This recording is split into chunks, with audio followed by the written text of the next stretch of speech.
siempre con el cine.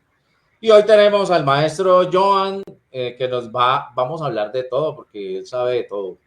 Y en la medida en que el tiempo nos lo permita, pues empezamos hablando de montaje, pero vamos a terminar hablando de nuestras novias del cine. Bueno, vamos a hablar de muchas cosas. Bienvenido, maestro Joan. Muchas gracias por invitarme. Es un honor y un lujo y espero estar a la altura de las circunstancias. Bueno, maestro Joan, es un honor para nosotros. Y pues, si no podíamos a las 8 de la noche, pues nosotros nos acomodábamos al horario suyo. Muchas gracias. Que se va a conectar, supongo, a pesar de que es una hora difícil. Y ahí va, primero, casi siempre arrancamos, maestro, con nuestro cabezote. Entonces, antes de empezar, va nuestro cabezote, como siempre hacemos. Ahí va.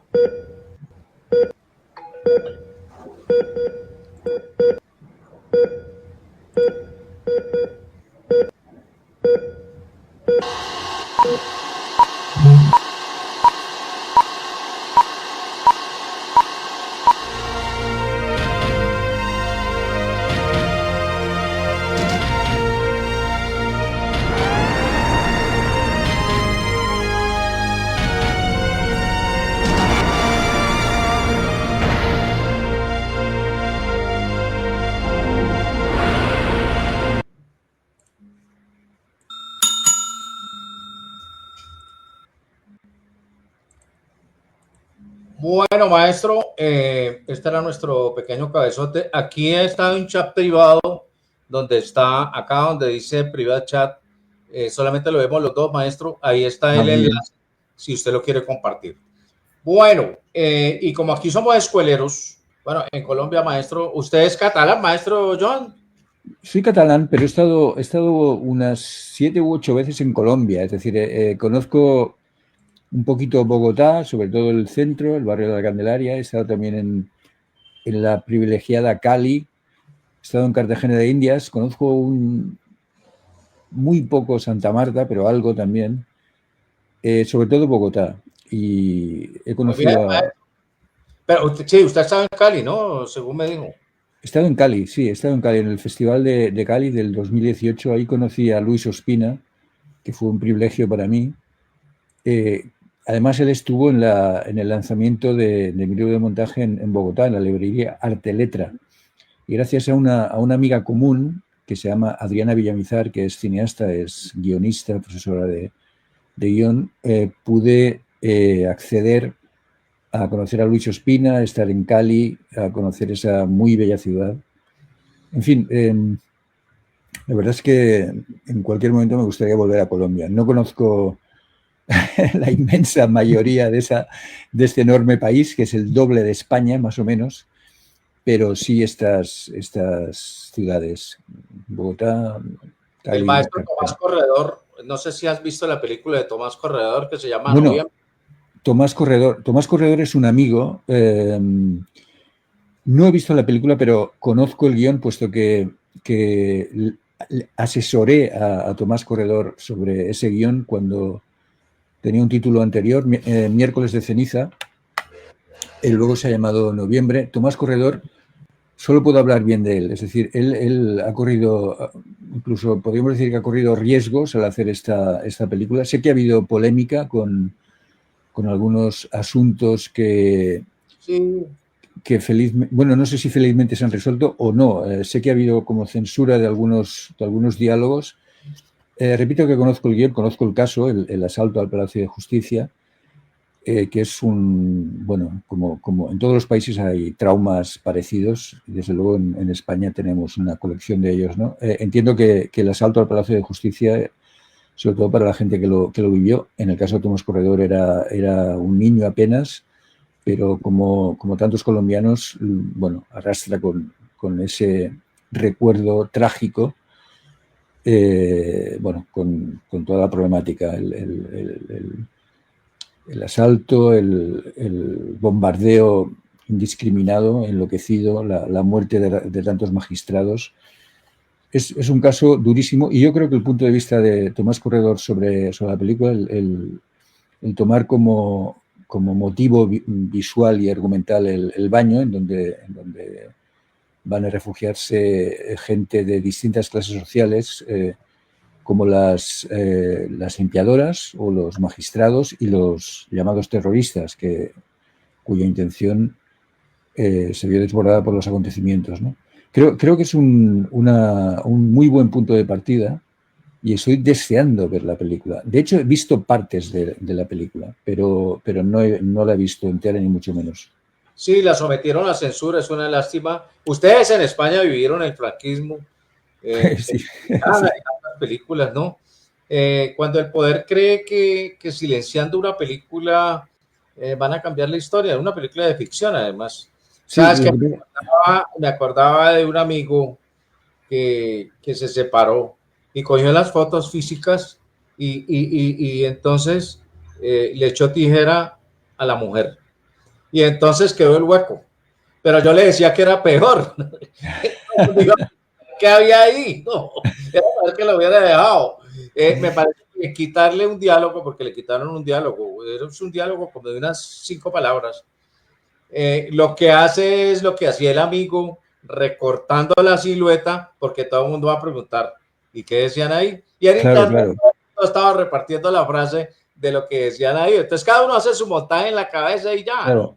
De golpe y porrazo se vuelve la frase más importante y más enigmática y más brillante y estelar de la película. O sea, es curioso porque prohibir es dar fuerza, siempre ha sido así.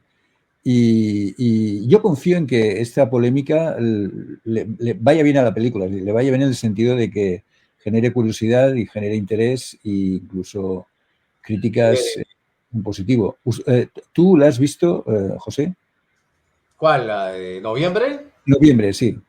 Me encanta la película, me encantó, me pareció una gran película, me parece una película al estilo Polanski, todas suceden en un mismo espacio, todas suceden en un baño. En ese baño se apiñaron los últimos 60 sobrevivientes, aunque me parece que por razones de producción Tomás no mete tantas, meterá unas 30, pero la idea es igual, los últimos 30 rehenes que sobrevivieron, y algunos salieron vivos, como Carlos Durán, por ejemplo, y fueron rematados, fueron torturados en un batallón. Bueno, eso es la censura que merece otro programa con los que han sido censurados, con Luis Buñuel, con Tomás, ¿no? Todos los que han sido censurados en la historia del cine, que no son pocos, ¿no? Que va, son, o sea, son legión. Ya ven que podemos hacer un documental que llame Los Censurados. Ya desde ven, luego, sí, la sí. idea, ¿no? Los Sí, censurados. bueno, en España ha habido 40 años de censura, de cortes y más cortes y remontaje, bueno, en fin. Una de las acciones de la Filmoteca Española está en recuperar esos cortes, en volver a ponerlos en su sitio, aunque sea con un formato inferior. O sea, hay una película a tiro limpio y yo he visto la recuperación de todas las partes censuradas en 16 milímetros. Se nota mucho el cambio de textura, pero al menos recompones toda la película, ¿no?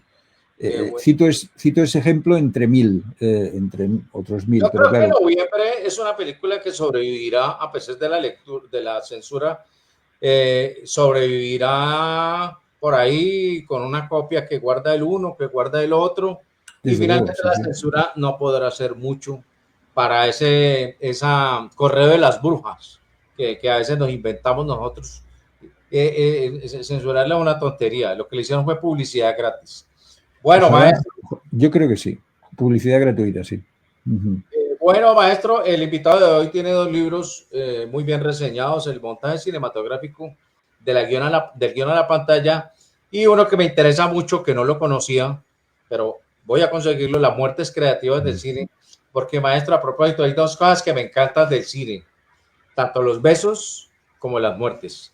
¿Te acuerdas que Truffaut decía que Hitchcock filma los besos como si fueran asesinatos y los asesinatos como si fueran besos, ¿no? Es una cosa que yo traigo desde que vi las primeras películas de Hitchcock. Bueno, maestro, y como nos convoca la idea de que es el montaje en el cine, yo, aparte de estos 2 libros que invito a conseguirlos. Se consiguen bueno, en varios sitios, Buscalibre. Hay un sitio donde me he ido muy bien que se llama Buscalibre. Ahí consigo muy buenos Sí, libros. cierto. Bueno, el montaje se lanzó en Colombia, en Bogotá, en la librería Arte Letra, que llevaba en ese momento Adriana Laganis. Una librería extraordinaria que creo que ya no existe, por desgracia. Una librería, además, muy cinéfila porque aparecía en películas y en cortometrajes. Ahí estuvo Tomás Corredor, por ejemplo, estuvo Luis Ospina, estuvo Fernando López Cardona. Bueno, para mí fue un auténtico privilegio presentar ese libro en Bogotá.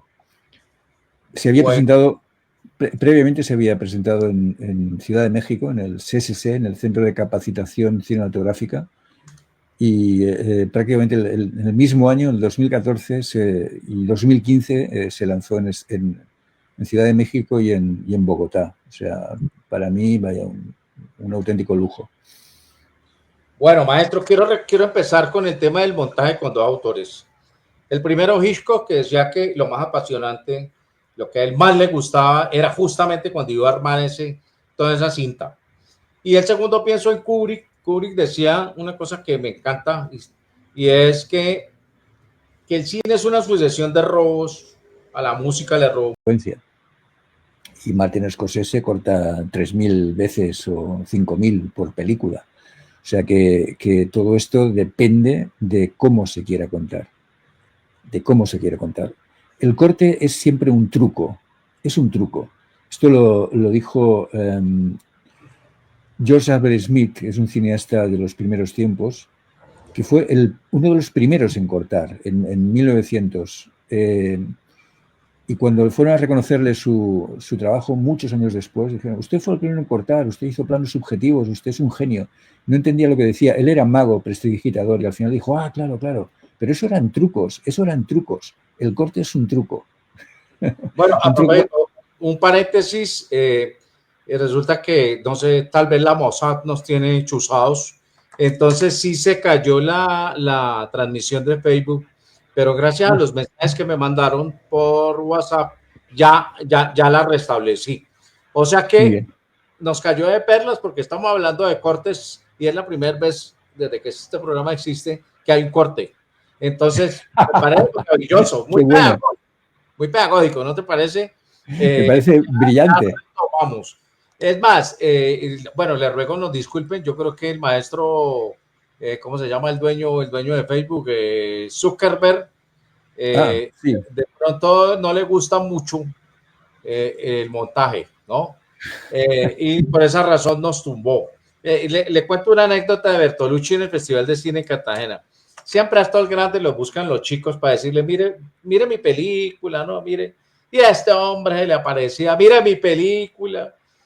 Y no, ¿cómo me lo quito de encima? Hasta que Ospina le dijo, pues miremosla y démosle gusto al pelado. Y se pusieron a ver la película. Termina la película y el muchacho le dice, ¿qué opinión tiene, maestro Bertolucci? Y Bertolucci le contesta, la película necesita un corte. ¿En dónde? Un corte transversal. Un corte transversal, mucho cicuta. Yo no sé si ese chico se colgó ahí mismo en el festival, ahí mismo en el Castillo de la Popa, se terminó colgado o se cortó las venas en el centro de convenciones. Pero le dijo, necesito un corte transversal. Bueno, ya en Facebook se restauró la comunicación y estamos otra vez al aire en Facebook. El tercer hombre maestro, a propósito, que es de Carol Reed, es un guión de Graham Greene, a propósito. No es basado en una obra de él, sino que es un guión original, ¿no? Es un guión original y a partir del cual después Graham Greene escribió la novela. Es decir, inicialmente es guión y después se convirtió en novela, después de la película. O sea, no es muy inhabitual, pero es así. Y la secuencia esta que hemos visto actúa casi como un cortometraje, es decir, el protagonista, Holly Martins, acaba de declararse a la chica, eso no lo hemos visto, está medio borracho, y se aparece justo la causa por la que la chica le ha dado calabazas, que es Harry Lime, porque la chica continúa enamorada del que había sido su novio, que está muerto, aparentemente estaba muerto, y aquí el muerto está vivo. El muerto está vivo es un clásico del cine, del thriller. El muerto vivo reaparece a la mitad de la película o al final. En este caso es a la mitad de la película. Está un poco después de la mitad. O sea, lo que acabamos de ver está... Digamos aquí rápidamente para que la gente, porque es que el tercer hombre sí de pronto no se la han visto. En la Viena de la posguerra, el escritor americano Holly Martin sabe que su amigo Harry, a quien cree muerto, ha realizado acciones criminales. Holly se enamora de Anna Smith, la novia de su amigo, pero ella le rechaza. La secuencia que acabamos de ver, cuando Holly camina de noche por las calles de Viena, un gato le llama la atención. Holly distingue unos pies detrás del animal. Cree que es un espía. En realidad se trata de su amigo Harry Lime, vivo, que sonríe burlonamente. Holly se acerca a él, pero Harry huye. Le persigue corriendo hasta una plaza, pero el personaje ha desaparecido sin dejar rastro. Esa es la secuencia que vimos, ¿no? Exacto, sí. El tercer hombre es una fiesta, sí. Yo diría, de iluminación, ¿no? De expresionismo. Efectivamente, es una fiesta, está extraordinariamente bien iluminada, bien planificada, está cargada de un cierto humor inglés, podríamos decir, gracias a la música. Esta música es como que nos viene a dar un acompañamiento como ligero, irónico. Todo lo que está pasando en el fondo tiene algo de comedia. La película, desde luego, no es una comedia. El protagonista es rechazado por la chica una y otra vez. El malvado parece que se va saliendo con la suya hasta que deja de ser así. La Viena de posguerra es un lugar inhóspito, repleto de ingleses, de rusos, de todos los vencedores de la guerra. Viena había sido destruida. De hecho, cuando rodaron la película, se encontraron con que Viena había sido ya bastante reconstruida. La película es del año 48, y hacía 3 años que la guerra había terminado. Y esa sensación como de derrumbamiento está en el tipo de planos, algunos le llaman holandeses, estos planos ladeados o expresionistas, al fin y al cabo. La película es muy nocturna, la secuencia que acabamos de ver ocurre pues de noche, naturalmente, y el protagonista acaba por creer que ha visto a un fantasma, porque él ha estado bebiendo y no se puede creer que lo que ha visto sea cierto, y por eso se echa agua en la cara y los policías que le atienden creen que ha sido una alucinación del personaje.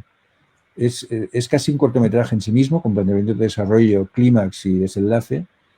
Y bueno, es una de las secuencias más recordadas junto a la muerte de Harry Lime. Estoy haciendo spoiler, que lo vamos a hacer. O el discurso amoral de Harry Lime en la Noria, en el Prater de la ciudad de Viena, que es una preciosidad en sí misma, un prodigio de guión. Algunos dicen que ese discurso fue idea del mismo Orson Welles. Difícil de saber. Aunque Orson Welles creo que lo niega, no lo sé. Da igual. La película está muy bien rodada. La secuencia que hemos visto está repleta de trucos de montaje. El coche pasa 2 veces, la luz que ilumina a Harry Lime es como que se enciende 2 veces. Los planos en que aparece Harry Lime parece que sean 1 o 2 y son 5 cortes de montaje. En fin, es toda una pequeña obra de arte. Es toda la película, y en concreto esta secuencia, pero toda la película es espléndida. Bueno, nuestro próximo segmento es Arrebato, una película que tiene como ese sabor del Super 8 tan bonito. A propósito, acabé de poner en mi Facebook, como hubo un corte, acabé de poner en mi Facebook el enlace de YouTube, que ahí la Mossad todavía no nos ha saboteado. Es que yo vivo en Cali, Colombia, en un barrio llamado San Fernando. Y resulta que el barrio San Fernando, cariñosamente le llamamos la Franja de Gaza. Aquí suceden las cosas más insólitas, ¿no? Por ejemplo, asaltan a las 10 de la mañana, pues, a la luz del día. Es muy emocionante vivir en San Fernando por eso, ¿no? Bueno. Yo, por ejemplo, estoy saliendo a la calle con chaleco antibalas. hay terreno minado, uno tiene que saber por dónde camina y uno tira primero un muñeco a ver si el muñeco explota, ¿no? Todo el mundo anda con un muñeco en San Fernando. Entonces, y fíjate que a la vuelta de aquí donde yo estoy, en el local de Ventana Indiscreta, ha montado una escuela de sicarios. Y yo me muero por ver ese currículum, ¿no? ¿Qué seminarios dan? ¿Qué talleres? ¿Dónde practican el polígono? Bueno, entonces esa es la explicación por la cual hoy hubo cortes. Vamos con la secuencia de Arrebato. Ahí va. Muy bien, muy bien.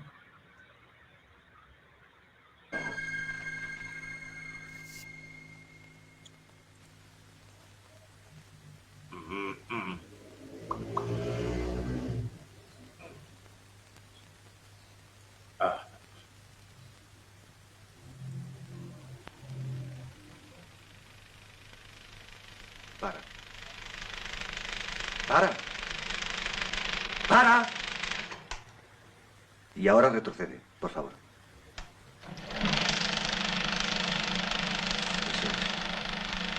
Se mete en el ataúd y lo mantenemos hasta ahí. ¿Ahí qué? Pues ahí marcas el comienzo del fundido. Se pone todo negro y sale un letrerito que pone fin. ¿Y qué pasa con el ataúd en llamas? No hace falta, ¿no lo ves? Nos lo comemos. Bueno, a ver si nos aclaramos. ¿Qué? Esto no vale. ¿Esto tampoco? ¿Por qué? Porque ella está mirando a cámara todo el rato. Se meten en el ataúd y ala, a mirarnos. Mira, creo que hay más tomas. Vamos a echarles un vistazo antes. No fastidies, si es lo único gracioso de toda la película.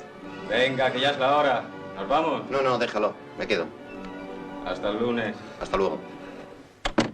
Mira, así nos ahorramos el letrero final. Ella mira al espectador. El espectador comprende automáticamente que ella está encantada de convertirse en la más vampira. Le divierte, no lo lamenta. Y ahí se acaba la historia, funde y fin. Funde el negro, no lo lamenta. Mira, lo importante es que sepamos qué es lo que quiere o lo que no quiere. Todo lo demás sobra, no viene a cuento. Cine superfluo. Anda ya.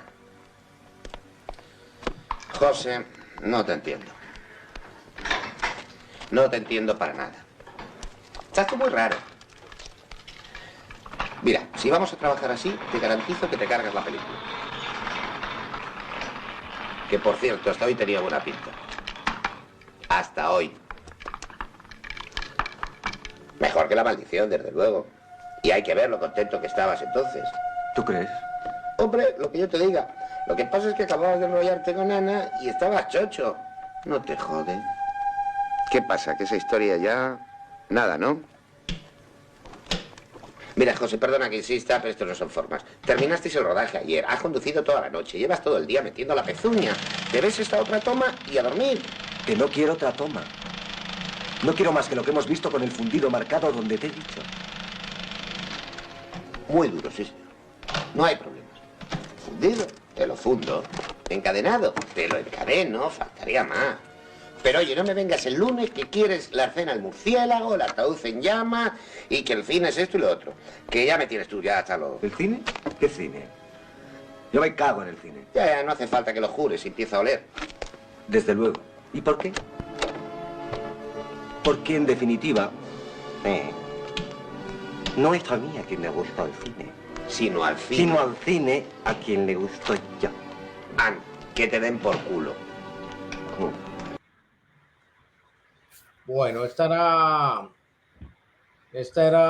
en la secuencia de Arrebato. Esta película es de 1980, ¿verdad? Sí, es de 1980, es la película, una de las películas de culto más importantes del cine español, yo creo que la más importante. Es una película que empieza en una sala de Hagamos montaje. una breve reseña, José, la película Arrebato de Iván Zulueta, una breve sinopsis. José Sirgado, director de cine de terror de bajo presupuesto, recibe un rollo de película y una cinta de casetes de Pedro, un joven cineasta a quien conoció.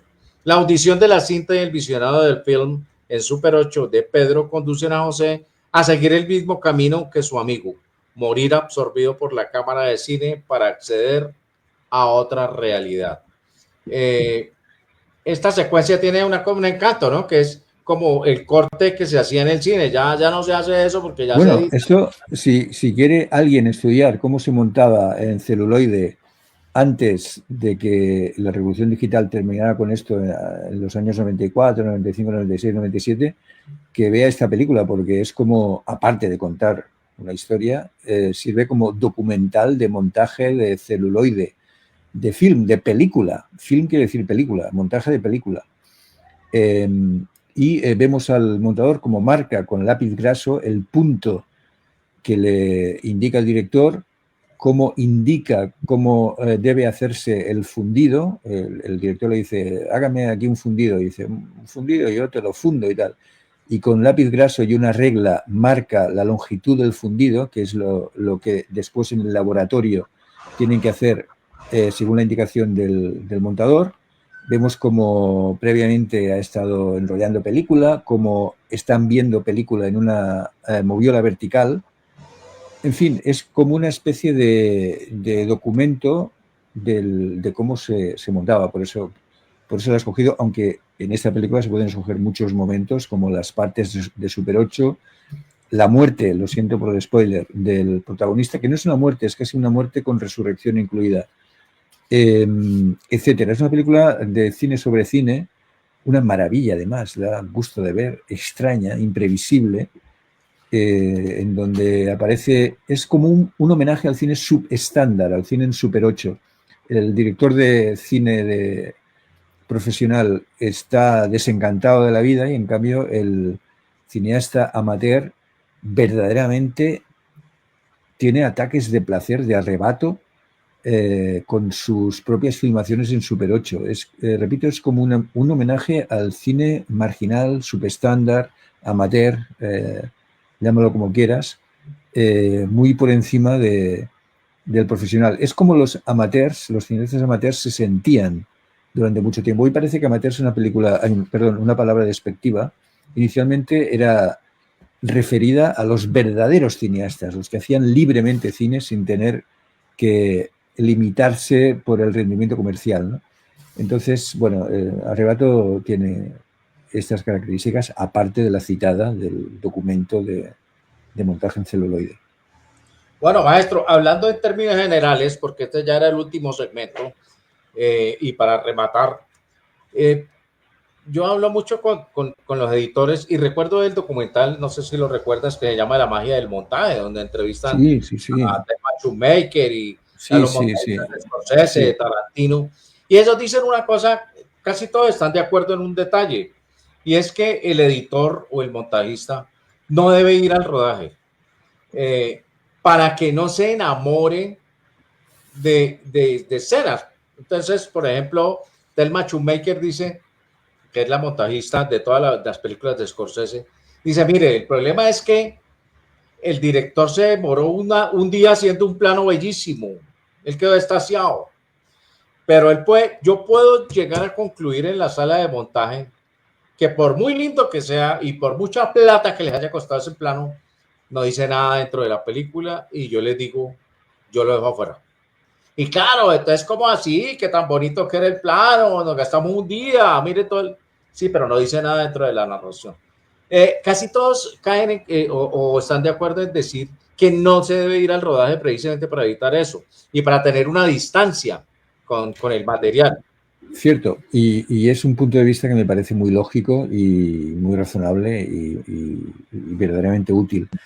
Aún así, la tendencia actual es esa. La tendencia actual es la de implicar al montador o montadora desde el principio, que se lea el guión, no tanto que vea el rodaje, pero sí que monte durante el rodaje, para que el equipo tenga una idea de que no se ha olvidado de nada antes de que cambien la localización. Desde luego no siempre es así. Buñuel no lo hacía así y he tenido el privilegio de conocer a Pedro del Rey, el montador de Buñuel, de las películas españolas de Buñuel, de Viridiana y Tristana, y se montaba al final. También creo que Carlos Saura también hacía lo mismo. Todo esto citado por Pedro del Rey, que tiene actualmente 94 años y está perfectamente. Pero es cierto, o sea, muchos profesionales del montaje no quieren saber nada de nada hasta que entran hacer su trabajo, precisamente para tener esa mirada inocente, esa mirada libre, muy útil para no heredar esas obsesiones del director, de que lo mucho que le costó hacer ese plano y tal. El montador o montadora puede cortar ese plano que costó tanto y quedarse tan tranquilo. En cambio, al director le puede costar un infarto, ¿no? Pero es mucho más razonable la visión de... Casi siempre el montador o montadora tiene una visión mucho más razonable. Es un oficio al que se dedica gente que entiende mucho del lenguaje. O sea, es raro encontrar un montador o montadora malo. Normalmente son gente que entiende el lenguaje, son los que mejor entienden el lenguaje cinematográfico, de todo el grupito de gente que está en el negocio, ¿no? Maestro, aparte de las películas que usted ha visto, nosotros somos muy dados a las listas, ¿no? Que las mejores de la historia, que las mejores... Recuerdo que alguna vez la revista Nosferatu, todavía tengo ese número monográfico de los malos del cine, ¿no? Entonces, el mal en el cine y su monográfico, somos muy dados a las listas. Películas para usted, aparte de las que hemos visto, imprescindibles para hablar de montaje, para que un chico diga, viéndolas puedo aprender de mucho de montaje. Así que le vengan a la cabeza. Bueno, sí, me viene a la cabeza, por ejemplo, bueno, están las clásicas que hay que ver, como El acorazado de Potemkin, de Eisenstein, o Al final de la escapada, en versión original, A Bout de Souffle, de Godard. Yo citaría también Fraude, de Orson Welles, F for Fake, en versión original. F de Fake. Sí, a mí me gustó mucho Whiplash, reciente, diríamos, de hace poco tiempo. Está muy bien montada, el chico que toca la batería y se enfrenta a un maestro psicopático y demás. Creo que están muy bien las de Bob Fosse, por ejemplo, All That Jazz, que es una maravilla de montaje. O el show debe seguir, te llama aquí, sí, el show debe seguir. Exacto, sí. Sí, aquí se llamó Empieza el espectáculo, por cierto. Que está muy bien montada, y aparte que aparece sala de montaje. El protagonista, que es coreógrafo y director de cine, está montando una película con su montador, que es el montador auténtico de la película. Bueno, Metrópolis es una película que está muy bien en general para cualquiera de Kubrick. 2001 es una maravilla, 2001 es fantástica. Todas las de Kubrick. Kubrick era un loco del montaje, tal como has dicho antes, y cualquiera de Kubrick es una película apta para aprender de montaje, ¿no? Le cuento, maestro, que en un taller, cuando éramos jóvenes y teníamos pelo negro, o teníamos pelo. Hicimos un taller y uno de los alumnos hizo un ejercicio interesante. Remontó Pulp Fiction en sentido lineal. Es un ejercicio interesante, ¿no? Desde luego, sí. Lo mismo podría haber hecho con Reservoir Dogs o Perros de Reserva, o con cualquier película de flashbacks. A veces no es tan fácil. Lo de Pulp Fiction no está mal, la verdad es que no es tan fácil hacerlo. O sea, realmente tuvo que verse la película muchas veces para entenderla y montar, ¿no? Es como para felicitar al caballero. Bueno, maestro, se nos acabó el tiempo. La Mossad nos sigue monitoreando. Y muchas gracias por su tiempo, maestro Joan. No, ha sido un placer. Se ha pasado muy rápido. ¿Cómo ha sido? ¿Qué ha pasado? ¿Cómo ha ido tan rápido todo esto? Ahora y 18. Sí, lastimosamente, pero le digo, con usted uno se podía quedar todo un semestre. Ya ve, como esas películas alemanas larguísimas, como Eichmann y esas películas, ¿no? Con usted nos podíamos quedar como Eichmann, 18 horas, comiendo algo ahí rapidito. Sí, o seguido, sin comer siquiera. Solo con un buen vino. Y viendo todas las secuencias de Kubrick, las que he mencionado, Kubrick, Orson Welles, de cómo montaban ellos las películas. Muchas gracias, maestro John. Nosotros seguimos conectados porque nosotros tenemos unos espacios de Cine Club, y precisamente este jueves no se pierdan en el ciclo de Diane Keaton, la segunda película de mi novia, Diane Keaton, el día de mi cumpleaños, además. Qué bueno. Buscando al señor Goddard en la Fundación Hispanoamericana de Cali. A propósito, hay un colegio aquí que se llama Hispanoamericano, patrocinado por la Embajada de España, a propósito. Y la Fundación Hispanoamericana tiene un teatro precioso, tiene un auditorio que no tiene nada que envidiarle a ningún teatro fino de Cali, a Cine Colombia. Y allí, como un homenaje a la ciudad, damos cine gratiniano. Damos cine gratiniano a la gente que quiera ir a ver cine y oír nuestra carreta. Este jueves a las 7:15 seguimos con Diane Keaton y buscando al señor Goldberg, una película que estuvo nominada en su año. Como nosotros solamente salimos los miércoles, pero este es un programa especial, pasado mañana retomamos los miércoles con Hernán Hoyos, el pornógrafo que salvó a una generación. 3 de sus biógrafos nos estarán hablando a nosotros del maestro Hernán Hoyos. Supongo que no lo conoce. ¿Sí conoce las novelas de Hernán Hoyos? No las conozco. Bueno, para hacerle una idea al maestro Marimón, que es español, Hernán Hoyos es un serie Z, es un Pulp Fiction de la década del 60-70 en Cali. Escribió 42 novelas pornográficas o sexoficción, ¿no? Los sociólogos utilizan un término más fino de sexoficción. La verdad es que yo lo leí y tiene títulos maravillosos. Las 42 leíste. Y yo le decía a él en vida, él ya murió hace 2 años, y le decía: maestro Hernán, usted está en el podium de los que saben titular libros. Usted está al lado de Luis Buñuel y al lado de García Márquez como titulador. Imagínate que él tiene novelas como, por ejemplo, Sin calzones llegó la desconocida. Maravillosa. Esa es la primera novela de él que yo me leí. Se me paró el negocio. ¿Qué te parece ese título? Se me paró el negocio. Bueno, tiene un doble sentido, claro. Hizo una parodia a Bond. En el tiempo en que parodiara a Bond, hoy en día todo el mundo parodia a Bond, pero te estoy hablando del año 60 y pico, y escribió 008 contra Sancocho, ¿no? ¿Te acuerdas que era 007 contra el doctor? No, 007 contra Goldfinger, y él le hace esa parodia de 008 contra Sancocho, de un detective de un desastre alcohólico, pornográfico. Ese era el maestro Hernán Hoyos, es nuestro Pulp Fiction, lo queremos muchísimo, y vamos a hacer el miércoles a las 8 de la noche nuestro conversatorio con sus 3 biógrafos. Un documental de él, lo alcancé a entrevistar bastante, tengo como unas 5 horas de entrevistas, y espero que podamos hacer el documental y hablar con estos 3 que se conocen al derecho y al revés la obra de él. Cuando lo pueda encontrar por ahí, Hernán Hoyos, Sin calzones llegó la desconocida, maravilloso. No dudaré. Sorterrible. Es su obra cumbre, ¿no? Sorterrible es su obra cumbre. Una monja, ya te imaginarás la monja, no de Monza, sino la monja de Cali. Muchas gracias, maestro, y los dejo. Como siempre, nos despedimos con un videíto. Un placer haber estado Entonces, aquí va un videíto, maestro. Entre otras cosas, maestro, yo soy un gomoso del montaje y la edición del Filminuto. Yo ando muy enamorado desde toda la vida de los Lumière. Entonces, aquí va el videíto que he diseñado para mi cumpleaños, que es el 14. El viernes vamos a tirar paso. Ahí va. Felicidades. Mi videíto.